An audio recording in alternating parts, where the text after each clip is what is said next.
Hari Om, everyone. Hari Om. The last we did was the 16th verse,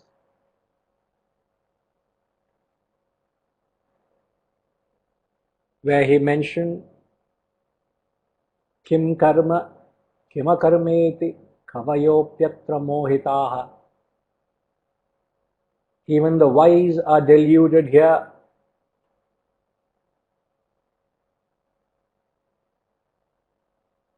As to what is the difference between action and inaction.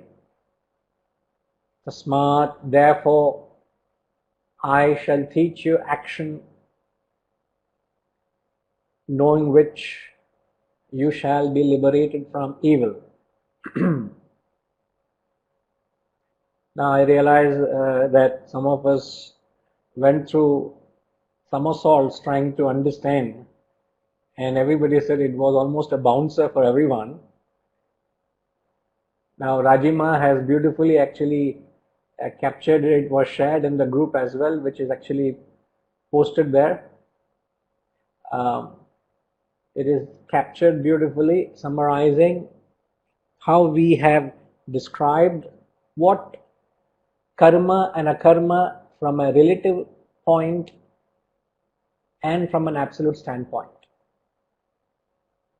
Now, just briefly I will go through it, and if you still have any concerns, feel free to clarify with me. So,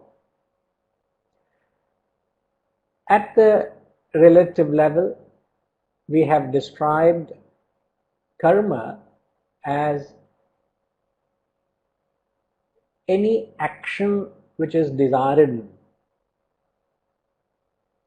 Now, actions, when they are desired,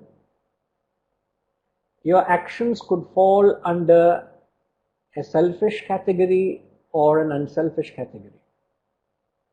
So when you perform actions with a selfish or an unselfish desire, we have classified those actions as devolutionary. Now, why or when is an action devolutionary in nature? See, evolution or devolution is with reference to the goal of self-realization.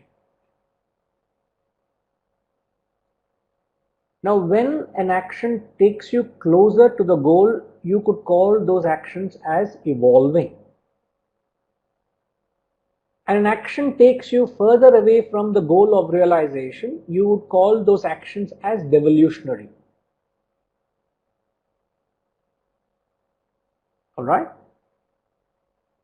So when an action is taking you towards the goal, it becomes evolutionary.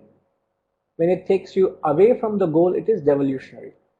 Now, how are we measuring the action here as devolutionary? Now let's describe this, let's understand the state of self-realization as a state of no vasanas. Alright? So when a person with 1,000 vasanas, is said to be far away or further away than a person who has got 100 vasanas. Isn't it? Since the 100 vasanas are much lesser than the 1,000 vasanas, the person with 100 vasanas is much closer to the self of realization, the goal of realization. But when you keep performing actions with a desire either to serve or a desire to serve yourself, which is selfish, those actions accumulate more vasanas, accumulate more desires. Those actions are said to be devolutionary nature. Now, when you come, so far so good, you all follow this?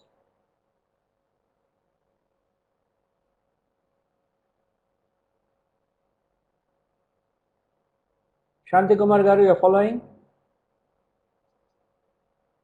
I need to learn a little bit of sign language now.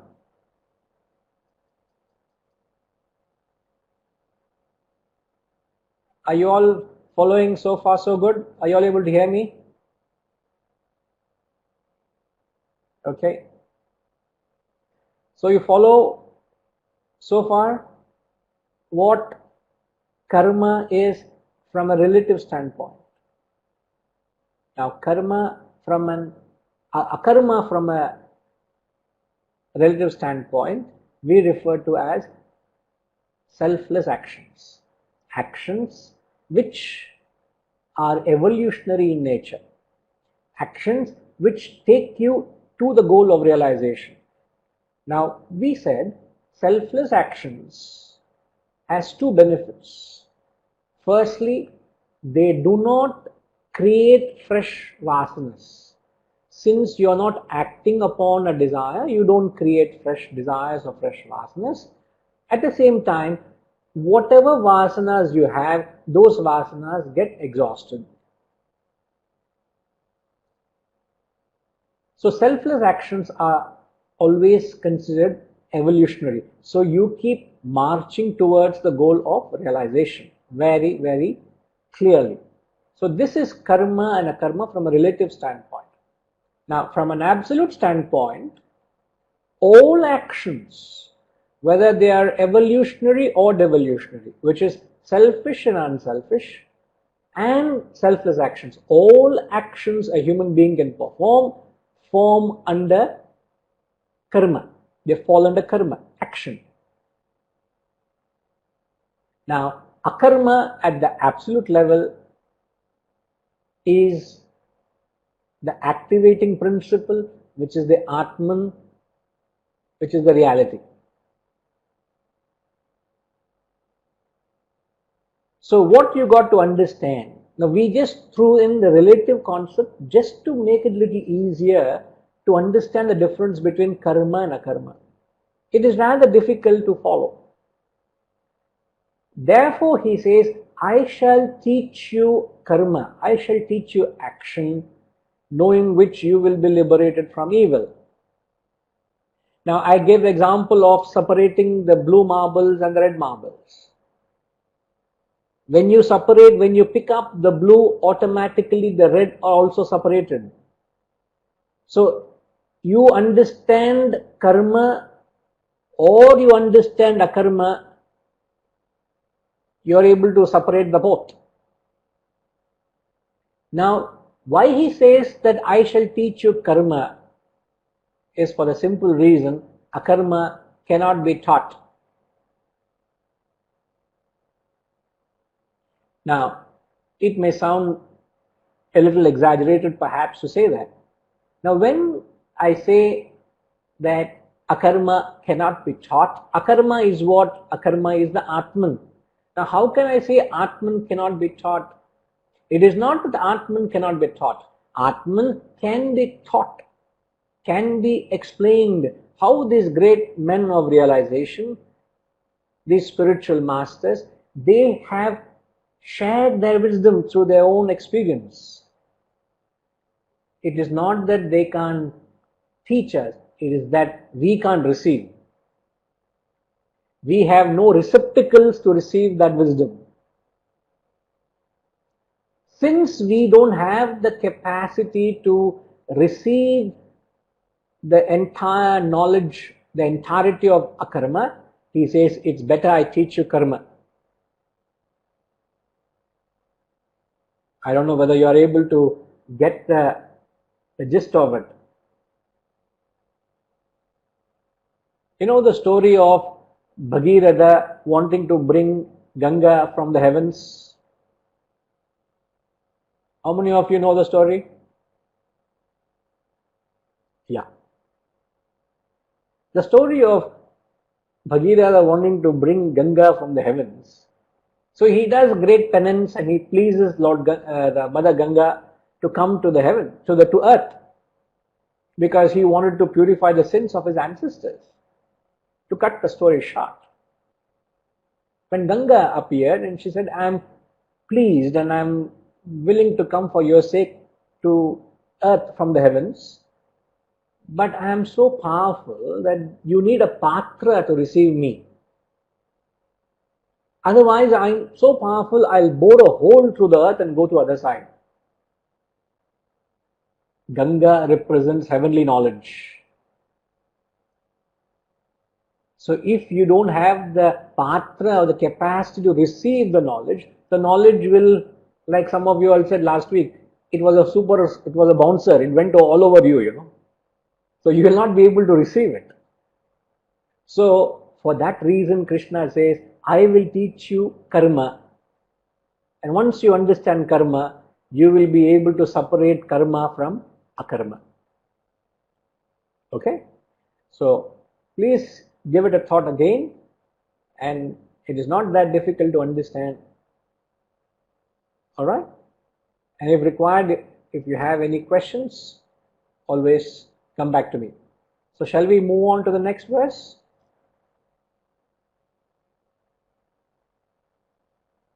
Okay. Verse 17.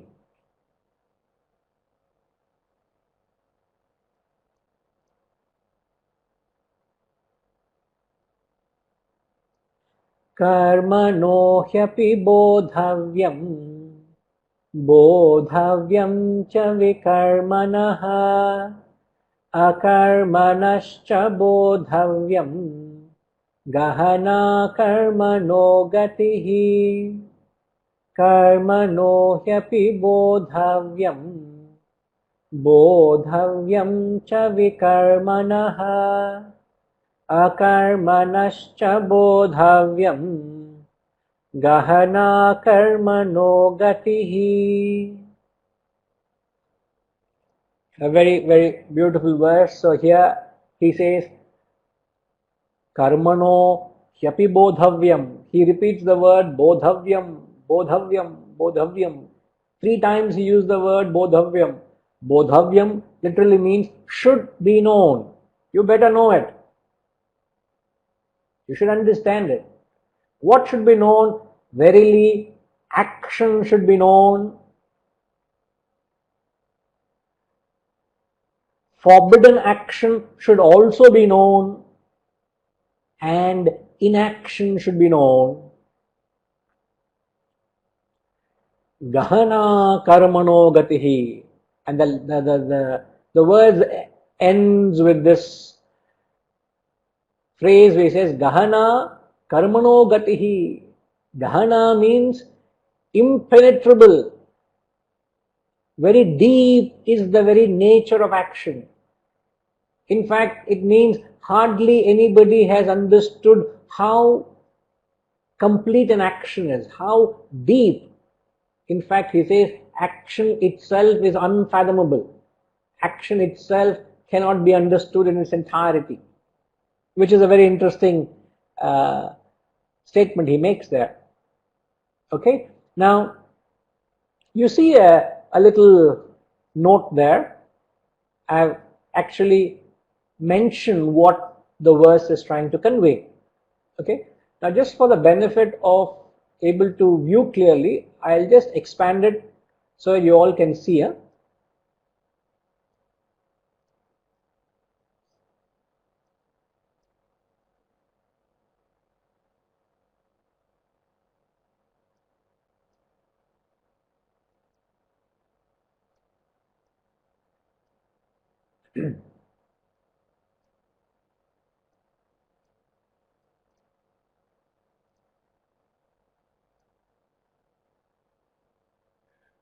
Can you all see it?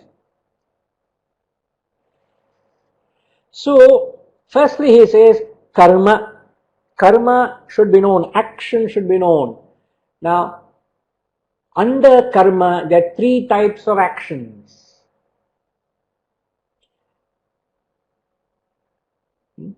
I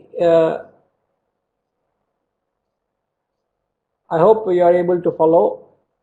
I was wanting to just suggest perhaps some of you want to just take a snapshot of it and you can write it down later on, but choice is yours. Karma, action falls into 3 categories. One is nitya karma. Nitya karma means your regular routine duties. Now, each one of us have our regular duties to perform. Now, whenever we talk of duty, duty means, what does duty mean? Duty means something which you can't avoid, something you can't run away from, something which you can't escape, isn't it? You can't run away from it. Whether I like to do it or whether I don't like to do it, every one of us have a duty to perform. Is it not? So one of the biggest deterrent factor to our own duties is our likes and dislikes. Vaishnavi, can you tell me what are your duties?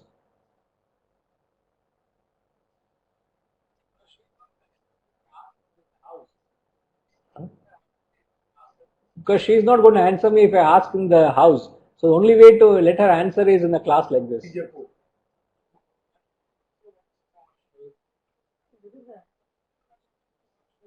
Manasama also wants to know, Vaishnavi. What are your duties, Vaishnavi?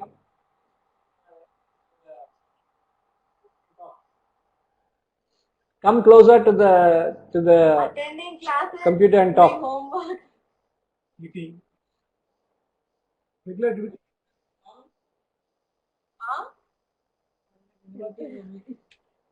Helping mom and helping others also, isn't it? So the regular duties which is applicable to Vaishnavi may not be applicable to you, may not be applicable to me. So what are your regular routine duties which cannot be avoided whatever be the cost? They are known as Nitya Karma. And then you find there are occasional duties known as Naimittika Karma. Naimittika Karma means special occasional duties. They come once in a while. They are not regular duties that come to you. Now, can you mention of occasional duties? Take an example where it is occasional and but still it is a duty, and when occasional duties come, they will have to be performed at the cost of your regular duties. So the occasional duty takes a precedence over your regular routine duty.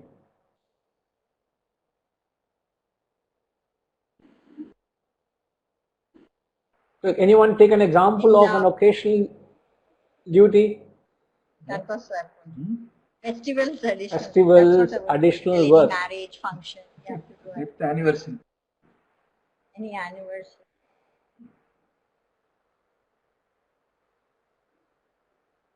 Okay. Any occasion, any special function, an invitation, it becomes your obligatory duty, but it is an occasional duty. You're still obliged to do it. In fact, some of you may have heard this episode. This episode happened in my life maybe close to 7-8 years ago. One morning, it was my morning duty, regular duty of sending Vaishnavi to school, and we were living in a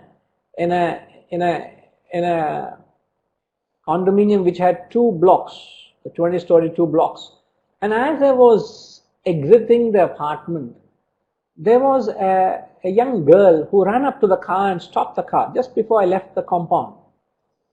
And she was panting, she was out of breath, she wanted help. She said, "Uncle, I want lift." I felt she needs help, and I just said, "Never mind, get into the car." I said, she sat behind, and we left.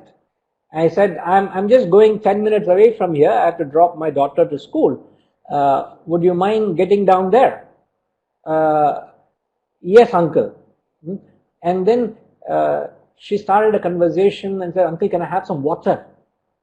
There was a water bottle. I said, "Please help yourself, ma." And then I realized she was in some trouble. The story, if you take a couple of minutes, the thing is, at that point, whether for me to help her or not, whether it is my duty to help her or not, and later on it became very clear it was my duty to help.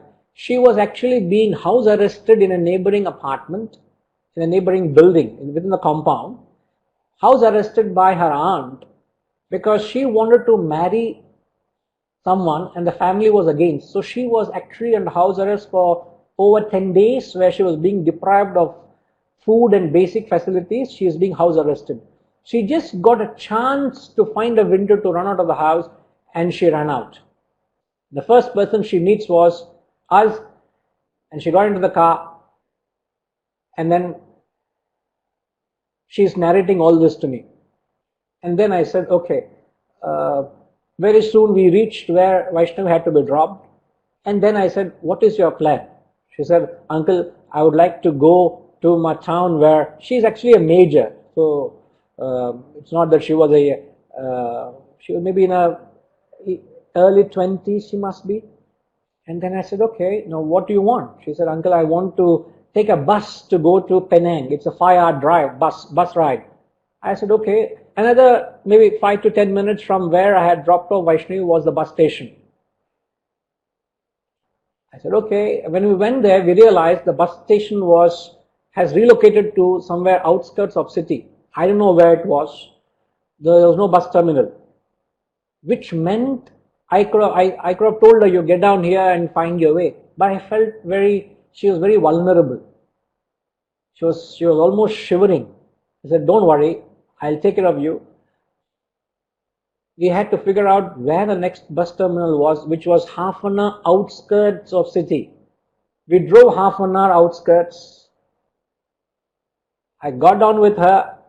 She had no money on her. Bought her the ticket. The bus was 2 hours away from the time where she was at the bus terminal. Bought the bus ticket for her. She hadn't had proper food. Bought breakfast for her.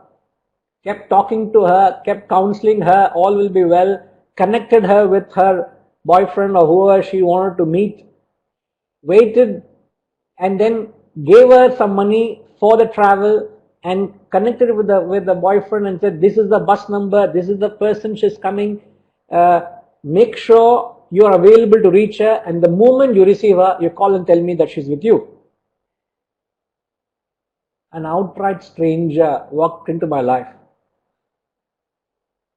I found a special call upon me that it is my obligatory duty, which meant in the next 4 hours, I was not back at home. And meanwhile, Vijay was trying to reach me. Where the hell are you? What are you happening? Where are you gone? Why are you helping an unknown person? It might land you in trouble and things. You are told not to help strangers, but something in you tells you that you have to do your part. What little you do, but it becomes very, very important. At that point, you had to cancel your regular duty and that becomes your special obligatory duty.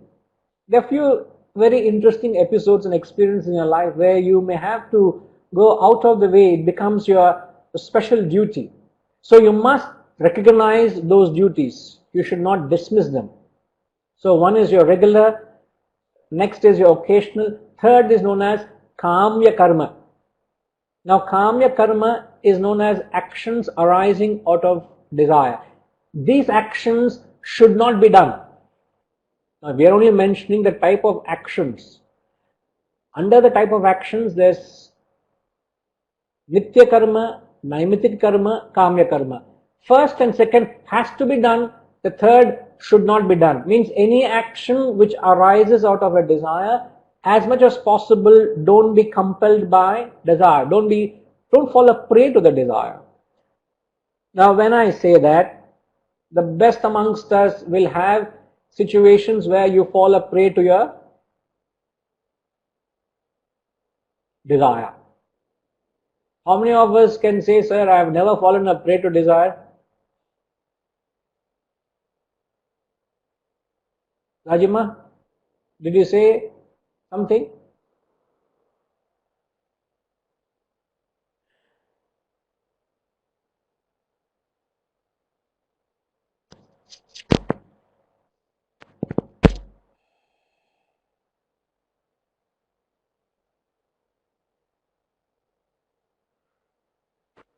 None, You Guruji. seem to be including everyone. Has everyone None given can say permission that to we you? have not fallen for a desire, No, no.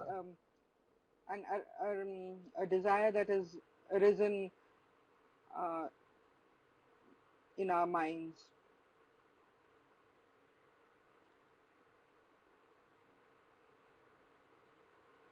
No, I was only trying to say, how come you have taken everybody's permission, included none have acted on desire?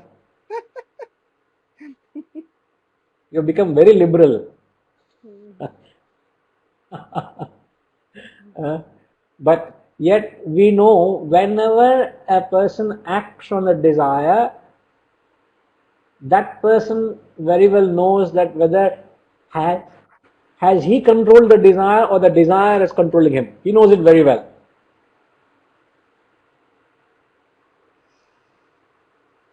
Okay, Shanti Kumar Garu is asking, please clarify goal-based action and desire-based action. Now, sir, whenever, a very good question I must say, what is a goal-based action vis-a-vis desire-based action? See, goal-based actions are known as the first one, nitya karma, obligatory duties. So when one performs an action with reference to the goal, it is the intellect that prompts your actions to the goal.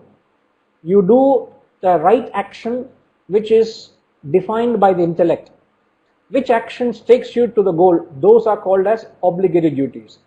Vis-a-vis desire-based actions are driven by the mind. When you say, I like to do certain things, or I don't like to do certain things.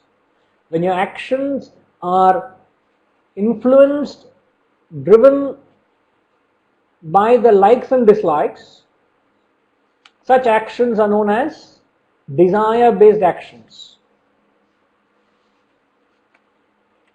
And when you do an action what you like to do, it may not be the right thing to do.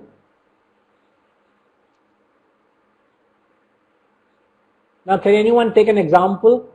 What you like to do may not be what you ought to do or the right thing to do.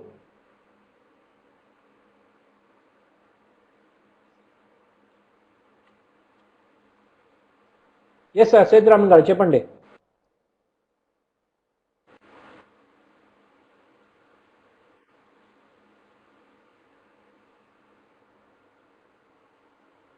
Can't hear you, sir. Yeah. See, I love ice cream, but I am allergic to anything cold. Yeah. So I should not take it. Once in a way, I do take it.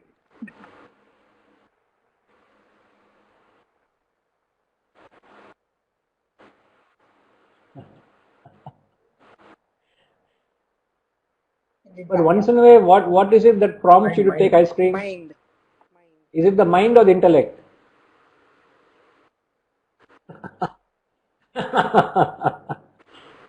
So Vasantama already answered for you. Even if you say intellect, you will stand corrected. She already said it's the mind.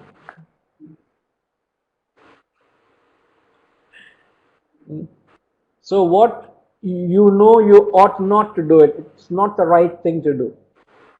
So that's the difference, Shanti Kumar Garu. What your mind tells you to do vis-a-vis whether is it the right thing to do. So when you start examining that thought, then it is intellect. When any action goes unexamined, it is the mind. Okay? So under karma, there is nitya karma, naimitik karma, kamya karma. And the next is vikarma. Vikarma means forbidden action. Another name for vikarma, it's also known as nishiddha karma. Nishiddha karma or vikarma.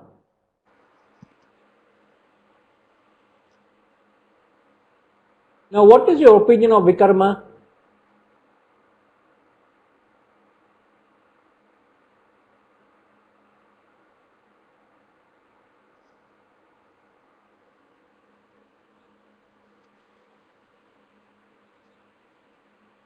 Amar,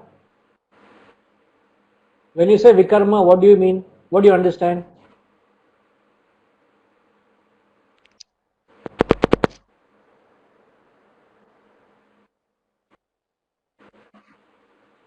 Okay.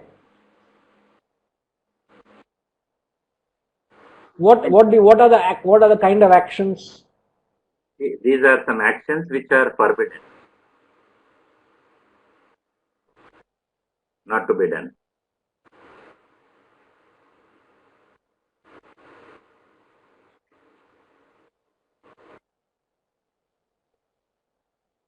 Now, if you let's want to I understand.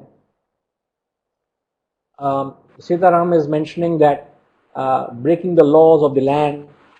For example, now perhaps even if you want to just want to go for a drive, you will be breaking the law of the land now, isn't it? You are meant to be housebound, because we are all to be self quarantine in a way.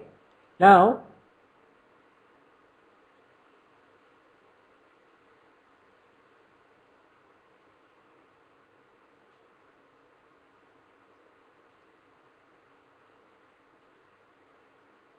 actions which are detrimental to ourselves and others, are they not kamya karma? Yes.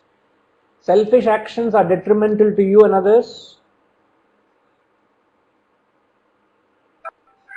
So you can't say forbidden actions are those. See, as a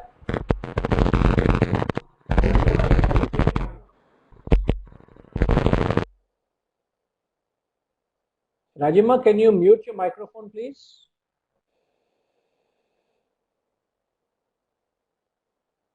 Oh yeah.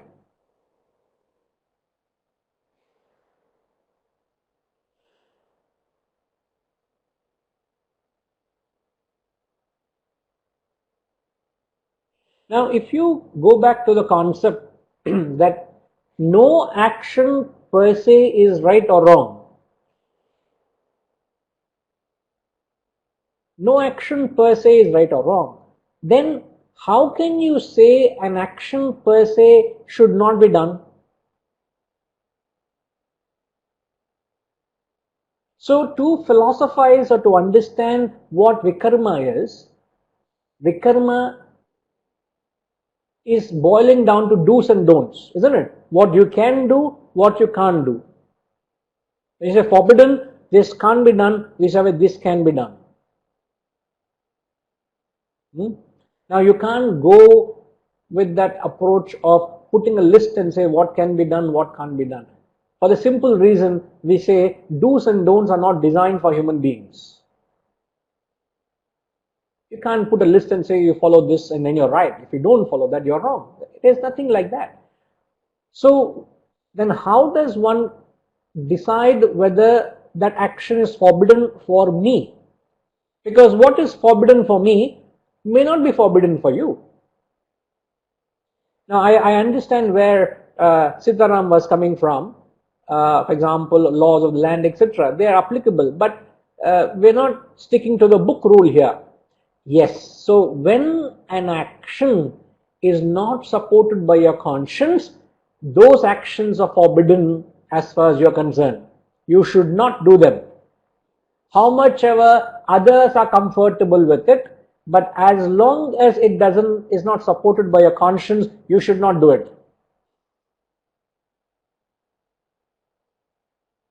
Now I remember in Malaysia 10 years ago, if not more, there was a video titled Earthlings. The title of the video called Earthlings. How many of you have watched it? Have heard about it? Only Tata, you watched it, Tata? Oh, great.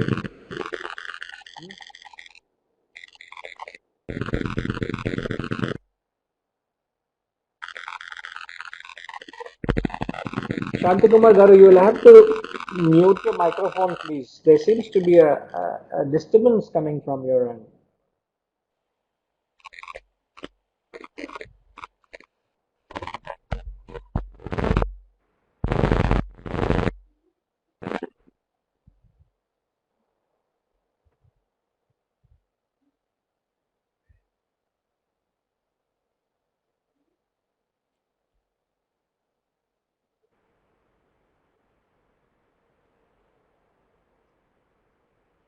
Shantikumar Garu, we have actually disabled your microphone because there seems to be some issue with the microphone at your end.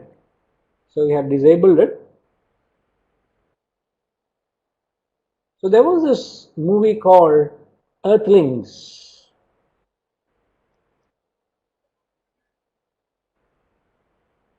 Now, Sitaram is mentioning that conscience is shaped by social customs vis-a-vis eating meat, etc. Now, no doubt, conscience is shaped by custom, situations, circumstances, your knowledge, your evolution, where you stand spiritually. All those factors does determine your conscience. But the conscience is the same in all of us.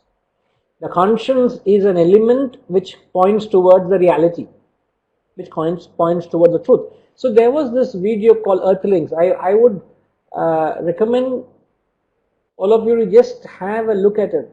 It requires a lot of courage to view that video. A lot of courage. It's very, very shocking factual capture of how animals are treated. And a few students, in fact we added to all the students, and a few of them who viewed it came to me and said, it is a shocking revelation, and from that day onwards they decided to become a pure vegetarian, considering all their lives they had been meat eaters, and that day moving forward they become vegetarians. So what act they were comfortable till then, they were not comfortable moving forward. So an action which you are comfortable with, suddenly it doesn't, the same action you're not comfortable with it. Why is it? It is because you have evolved. You have been functioning with a certain amount of ignorance. So you don't understand the consequences of your actions. The moment you become conscious of the consequence of your actions, your conscience doesn't support. Then it becomes forbidden. So it is not anybody externally imposing on you what to and what not to, but it is to check your actions against your own conscience, whether you are comfortable doing it or not. So that's how you should approach vikarma. Okay? Shantikumar Garu gave an example. He says, let's take an example. If a police officer has been given a duty to punish defaulters, but his actions are hurting the people, what karma is to be done? Please clarify.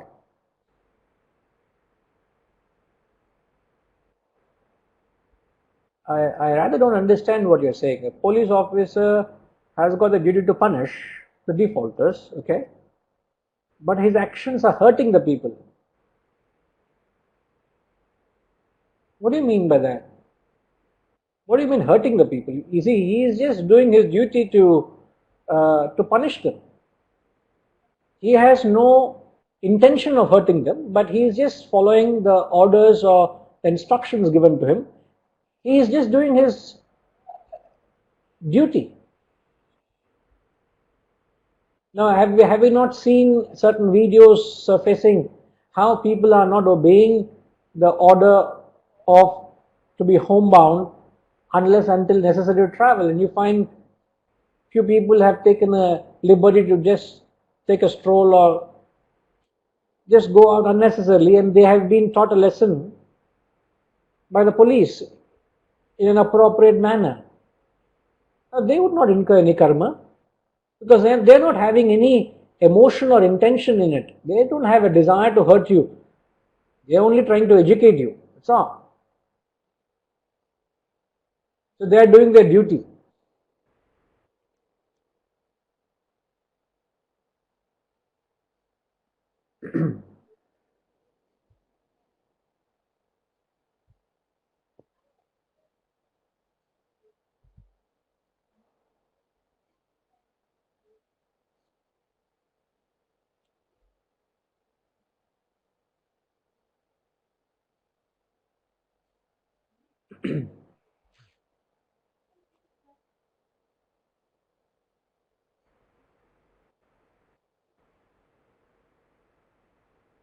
Now, Sitaram, you have the microphone access, you can try and speak through it.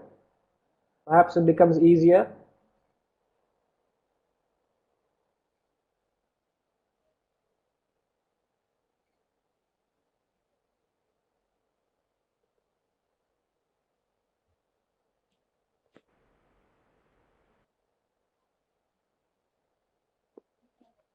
Actually, we are not able to hear you.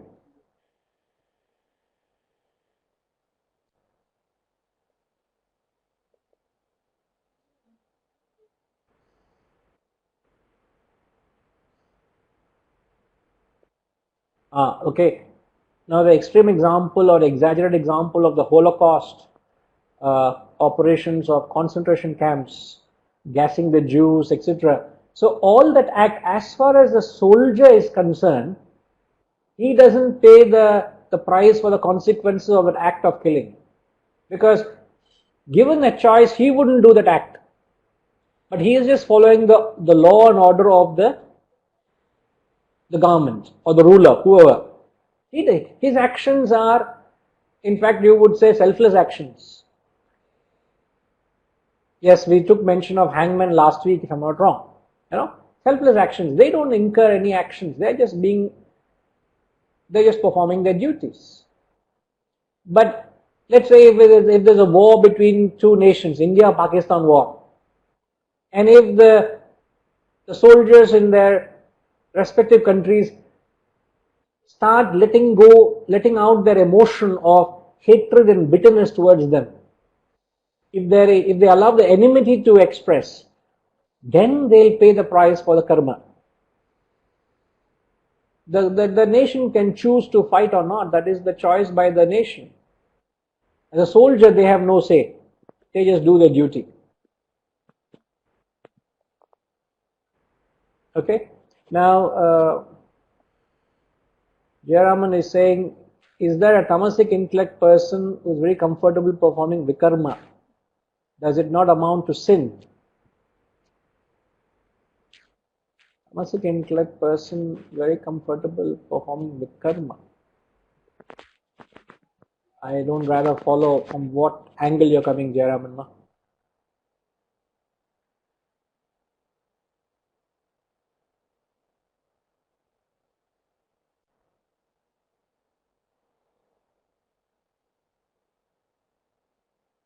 See, even a terrorist, if you take the example of a terrorist, from his point of view, he may not be doing anything wrong. His conscience is permitting. For you and me, it may be wrong, but for him, he thinks he is doing for jihad. He is doing for his salvation, but that is his thinking. Again, as I said, you can't judge an action from an external point of view. What does your conscience say is important. What is right for him may not be wrong for you. The act of killing is the same, a soldier, a terrorist.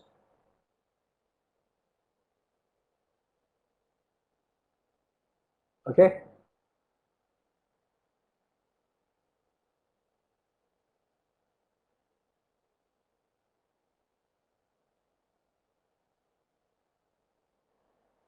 Now I can I can relate all what you're saying, but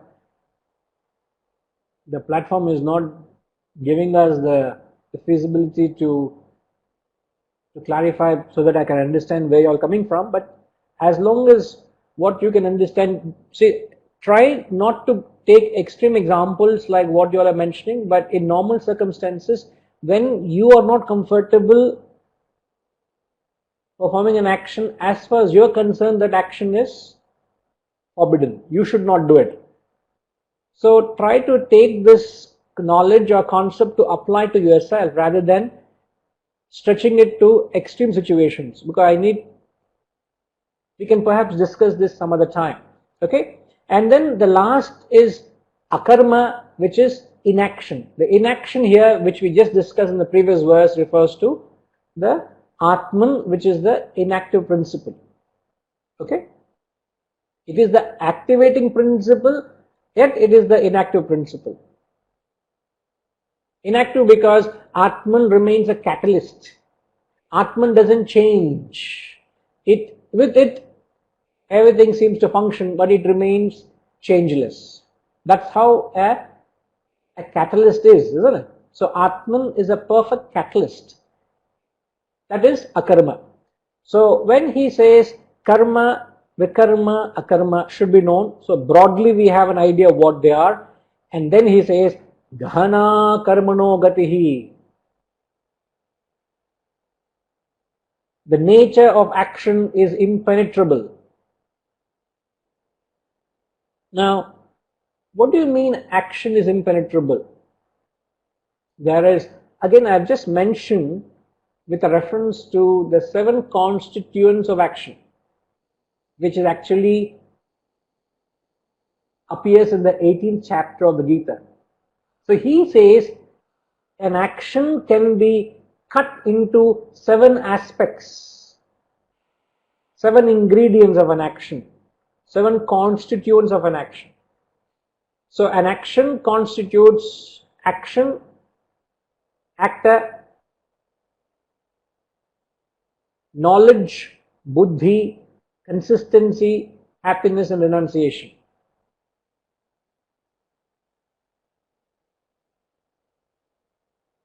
So he says all these 7 aspects come together to form or constitute an action. So any one element which is not there, the action is incomplete. Action, actor, knowledge, buddhi, consistency, sukham and renunciation. 7 ingredients of an action. And you can divide each action into 3 types: sattvic, rajasic, tamasic. 7 aspects divided into 3 facets.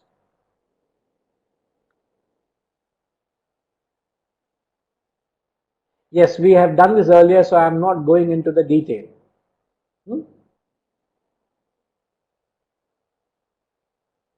Alright. So I hope you have taken a note of it. Let's chant verse 18.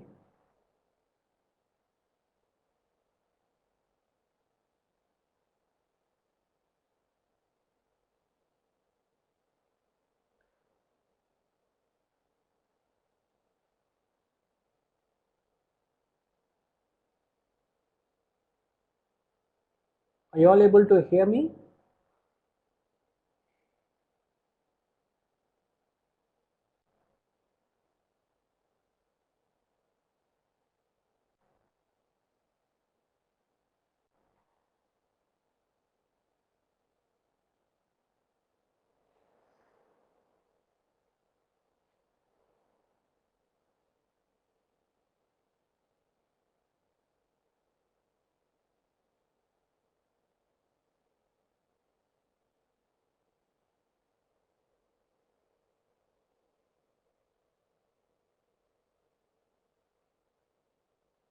Can you all hear me?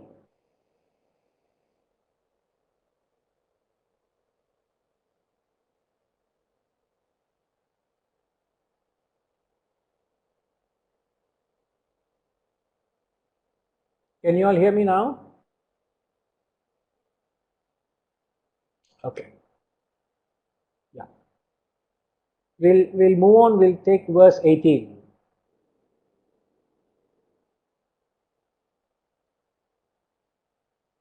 Karmanyah karmayah pashet akarmani cha karmayah sabuddhiman manushyeshu sayuktah kritsna karmakrit karmanyah karmayah pashet akarmani cha karmayah sabuddhiman manushyeshu sayuktah kritsna karmakrit.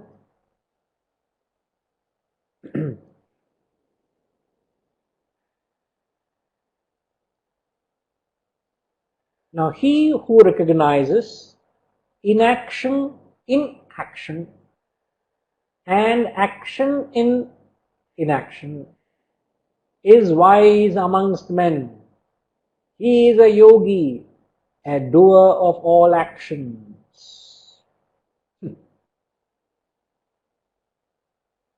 He who recognizes, he who sees, karmanya yah pashet, karmanya karmayah pashet, akarmani cha karmayah, sabuddhiman manushyeshu, buddhiman manushyeshu. He is the wise amongst men. Sayuktaha, he is a yogi. Krishna karmakrit, he is a doer of all actions. Means he is not a person who is tamasic fellow, he is not an inactive fellow, he is a man of action. He does all what he needs to do. Going back to the previous verse, he who sees inaction in action. What does it mean? Inaction means the Atman. He who sees the Atman in all actions, and he who sees action in inaction. He who sees the potential of action from the self. Like wherever there is Atman, there is a potential of action, isn't it?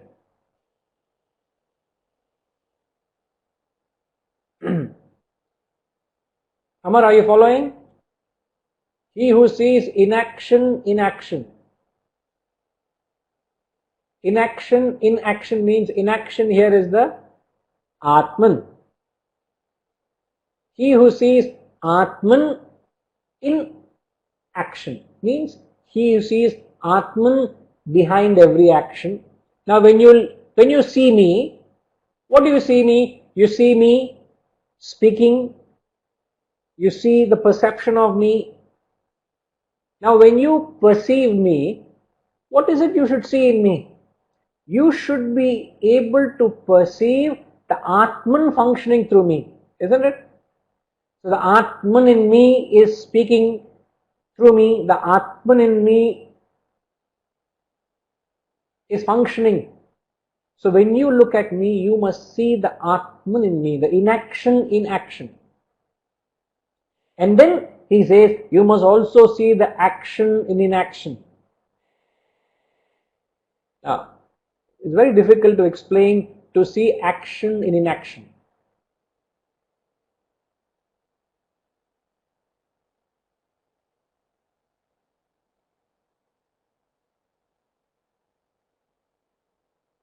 Now, wherever you see inaction, you see a potential of action, isn't it? Just like wherever there is electricity, isn't there a potential of it enlivening things? Like where there's electricity, in fact, imagine, let's say the main of the house, the main power supply from the pole has got snapped, the supply has got disconnected. What would happen? Nothing in the house will work. Isn't it? Everything comes to a grinding halt. Everything is dead. But The moment the power supply comes back to the house, what will happen? Everything comes back to life. The refrigerator comes back to life, the fans start rotating, the bulbs start glowing, the phone starts ringing. Everything bristles back into activity. So what do you see? So when we say action in inaction means what? Wherever there is electricity, electricity is like the inaction. Wherever there is electricity, there is the potential of action. There is a potential. Just like people saw a great potential of discovering oil in the Middle East. See, what was that region of Middle East or Dubai, all that, the Saudi region, what was it before the oil was discovered?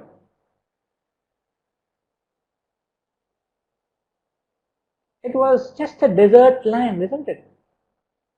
But someone saw a huge potential in that area just by tapping the reservoir of oil there. So they could see the potential of action in that inaction. I do not know how much of you are able to understand this. Huh? I am saying inaction, inaction, action, inaction. It just boils down to that pause. I really don't know. I am actually giving it up. I am giving up because certain things cannot be communicated. Words cannot communicate. I give up. My talent is very limited. But here he says, he amongst us understands the difference between Atman, between inaction and karma action. He amongst us understands it. Such a person is a wise man. He is a wise amongst men. And such a person is a performer, the doer of all actions.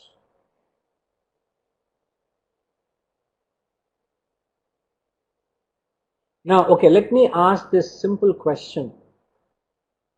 When can one recognize the Atman?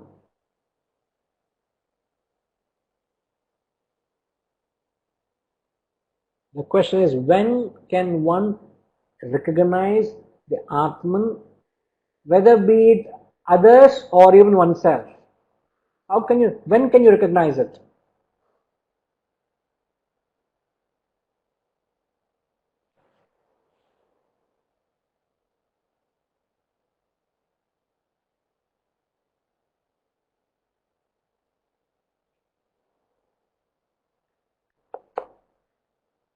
The question is, when can you recognize the Atman?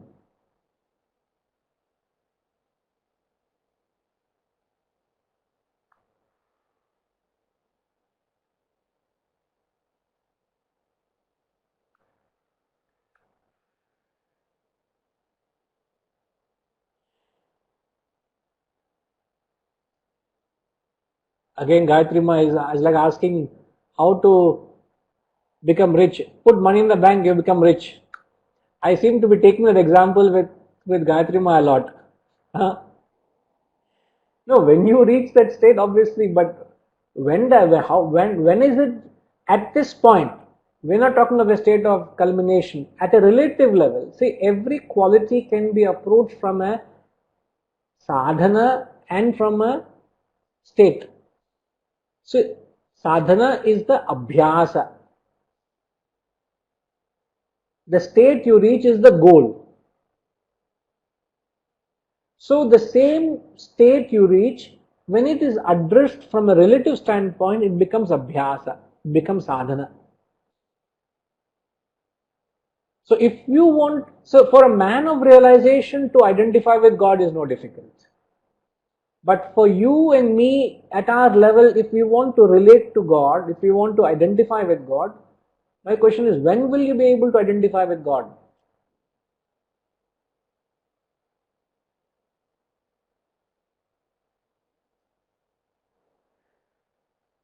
a few actions here, recognition and realization are the same. Siddharamanji is saying, when we see action, aware of yourself, conscious self-realization. Rajima says, when we have exhausted all vasanas, you act on wanting to reach that goal. Again, you're talking at absolute level, self-realization. When one don't judge others and seeing people as they are, seeing Atman and self in others. When we have realized, again, absolute level. Saumyam also saying, when you reach the goal, you see the Atman. All of you are talking from an absolute standpoint. Relative standpoint, when can you identify with the Atman?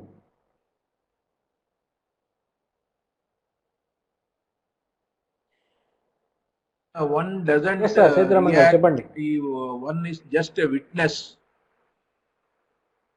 to action. No reaction, no response.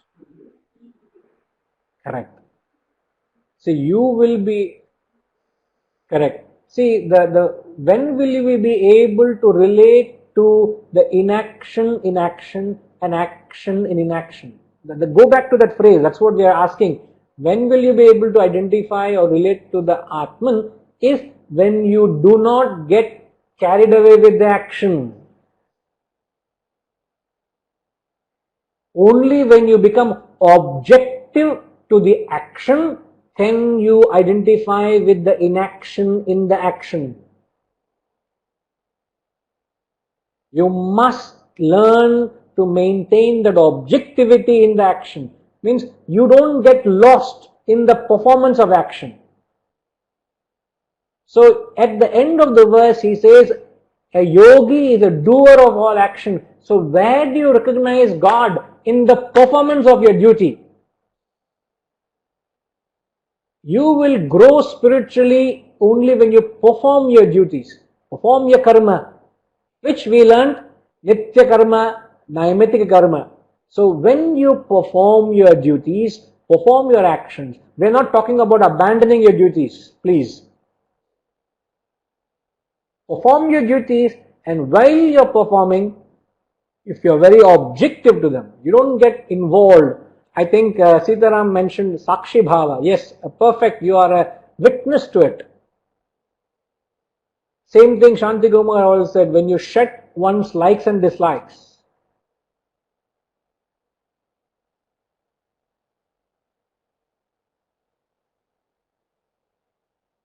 So when you don't get carried away with the action, when you maintain a sense of objectivity, that is when you can attune to the Atman within.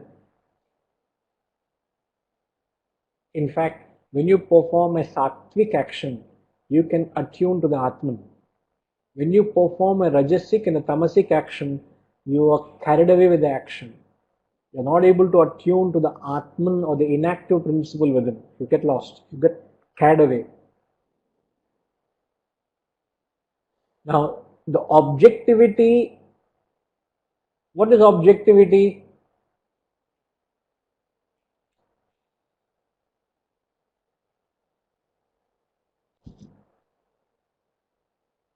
I have said so far, if you are able to maintain objectivity to the action, you will be able to identify with the Atman. That's the statement I made. Now my question is, what is objectivity?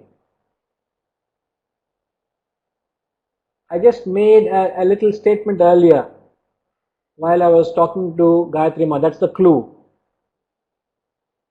Now, Sitaram Garu, yes, it is Sakshi Bhav. Rajima, yes, it is witness. But how should you look at objectivity?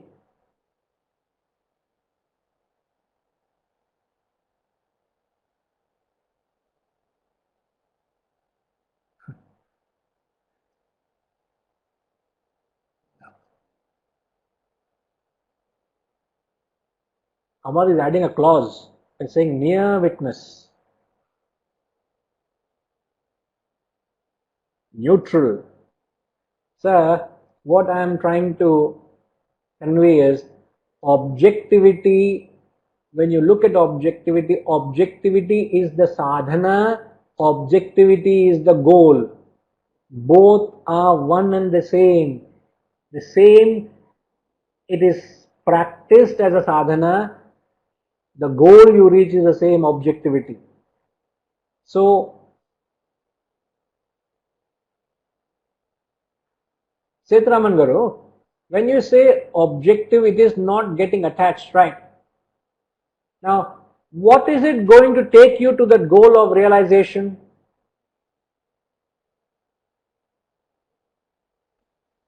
Being detached, isn't it? Yes.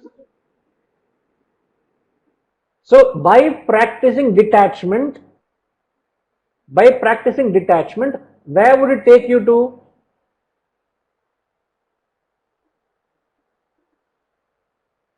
Realization, which is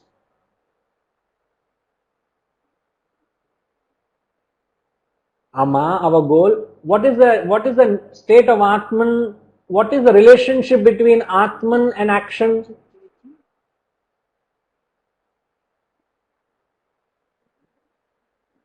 Objectivity. So you practice detachment to reach a state of 100% detachment. So detachment is the sadhana, detachment is the path, detachment is the goal. Path is no different to the goal, it is the one and the same thing. I try to practice sattva, the ultimate state I reach is 100% sattva, which is no doubt explained as a trans sattva, but the same path magnified is the goal. And in fact, what the 18th verse is saying is, a wise man is one who maintains the objectivity. He is able to recognize the inaction, the Atman in the action, and he is able to see the potential of action in the Atman in action. And this is possible only if you are objective. If you get, what is the opposite of being objective?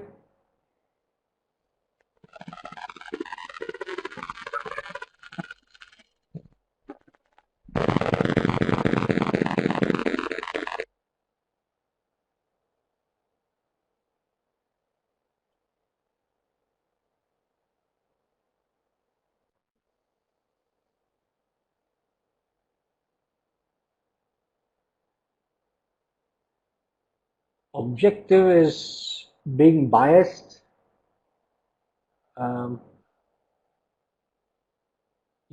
In fact, it's not being subjective, it's more or less as what Vijaya said, opposite of being objectivity or detachment is getting involved in something. When you get attached to something. So when you get involved or attached in an action, you are carried away with an action. You can't maintain that witness, you have lost. You become emotional, you got engulfed in action, you get caught up in the fruit of action, then you become affected by the fruits, you get dejected, you get excited, all the possibilities happen because you have lost your objectivity. So if you ask me what is that one spiritual quality which starts surfacing, is objectivity. You become very objective to things around you.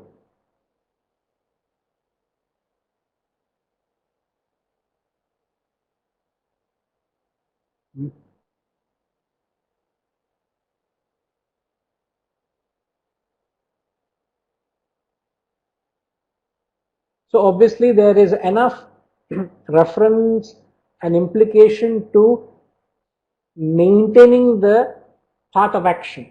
At no cost are we told to give up action. So here is a scripture which is recommending karma. In fact, in the Shastras elsewhere they say you must live a life of 100 years. Shatah samaha, they say. 100 years, go about doing your obligated duties, do your karma, do your action. How do you do the action? With a perfect sense of objectivity. And which is right, which is not to attach yourself with the actions. Objectivity is to not to be attached.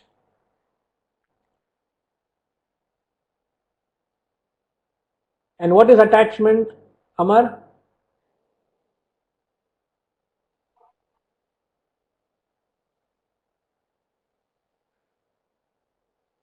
Like violence,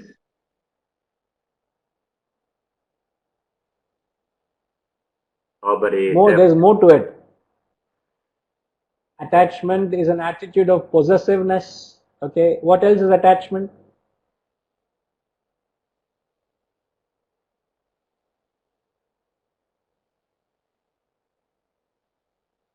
Attachment is selfishness. Okay, what else?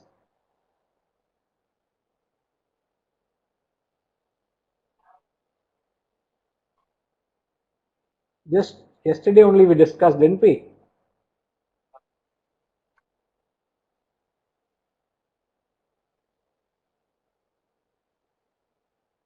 You seem to be very detached to attachment. Huh? And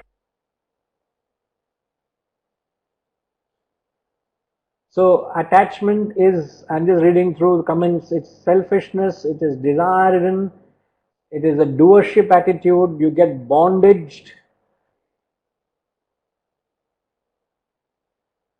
So attachment is a mental state where you get involved in the performance of action, you get attached to the consequence of the fruits of your action. Where you bind yourself, there's a certain amount of bondage to the action and the outcome, and then the action being the motive driven causes a lot of consequences. There is ego, there is the doership attitude, kartrutva bhavana as we say, the enjoyership attitude, the bhoktrutva bhavana. So there is an arrogating notion to the action, and such actions are binding, they don't liberate you. Attachment is where you are owned by things. It's not that you own them, things own you. When you are attached, you become a slave to things. You are slave to people, slave to situations. And there's a lot of pain, yes. Wherever there's attachment, there is a lot of pain, agony, sorrow, suffering. So objectivity is to liberate yourself from all of this.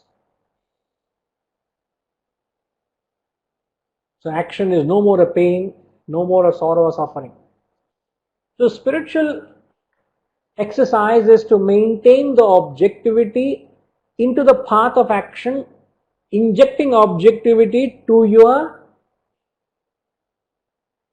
regular duties, to your karma, whatever karma you have to perform. So karma plus, in fact, it is very safe to conclude, I'm just spelling it out.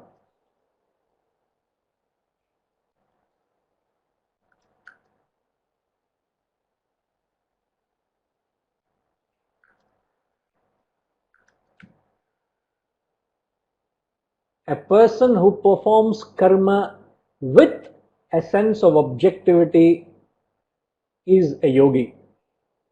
This is what the verse is saying, in short. So when one performs karma without the sense of objectivity and gets carried away with the actions, he is not a wise man, he is not a yogi.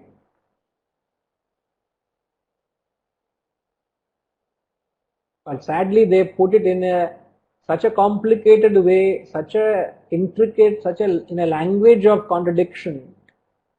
I wonder why they had to do all that, but that is how they are.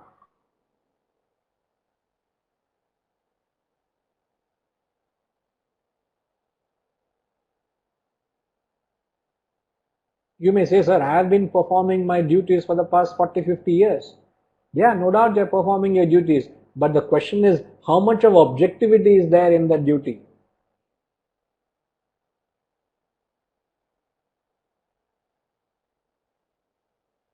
Huh?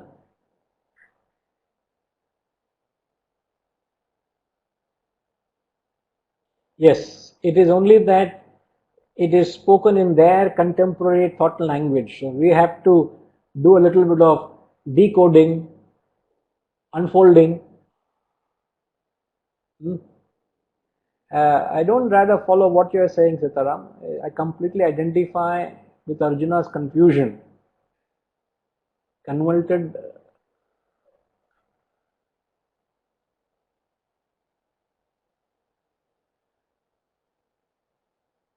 No, I don't believe Arjuna understood any of it. So be assured of that.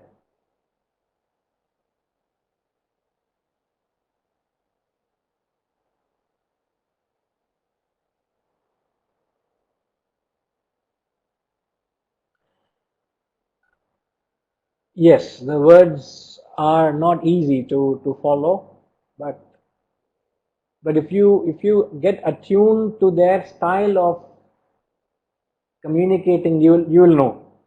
You need to have that perception. You need to gain that perception or vision, and once you gain that, it is fairly easy to relate to them.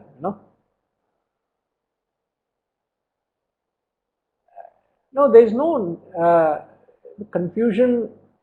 There is no yogic way or bhogic way, sir.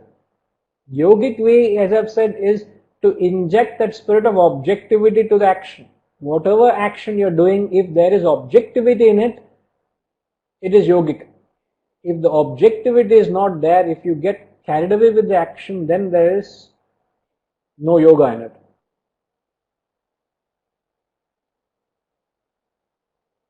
Okay? I don't know how much has come your way. I don't know what you have written down. Hopefully, when we come back next week, we are all on the same page. So today's class was a bouncer for me. I don't know for you all. Last week was a bouncer for you. Today I'm clean bowled, maybe. Yes, Amar?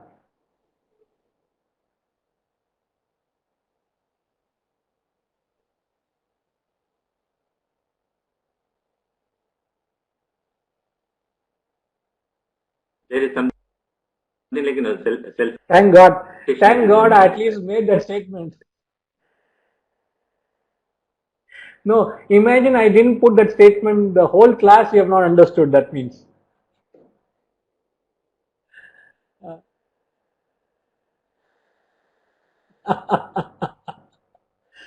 Yeah. No, I'm glad I put those words there. So, Guruji, we are clear and we have understood fully, but we have confused. no, I'm just trying to say it's so difficult. Yes, sir.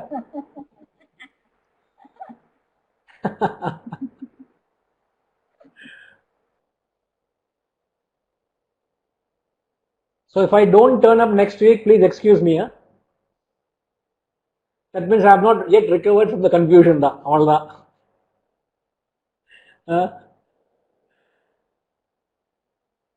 So how are you all managing the lockdown?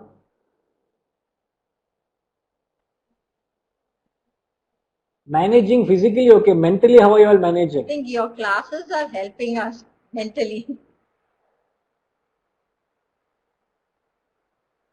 That's a real blessing. Yeah. I'm good to hear that. Glad to know. Yeah. I think relatively, I think even if we compare ourselves with the rest of the world and the rest of the communities, at least where there are these value systems or our culture, or we call it Sanatana Dharma, if that has influenced our lives, uh, mentally you will be very mature and very much able to manage all this that's happening around us. But when you don't have this mental maturity, then you start giving into you have all the psychological issues, isn't it? Hopefully we'll be out of it soon. Okay? Nice. Okay? Om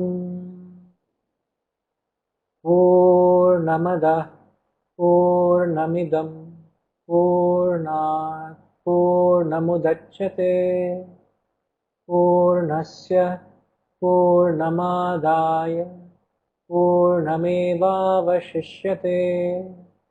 Om Shanti Shanti Shanti.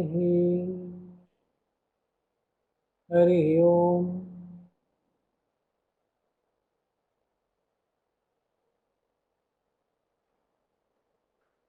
Hari Om.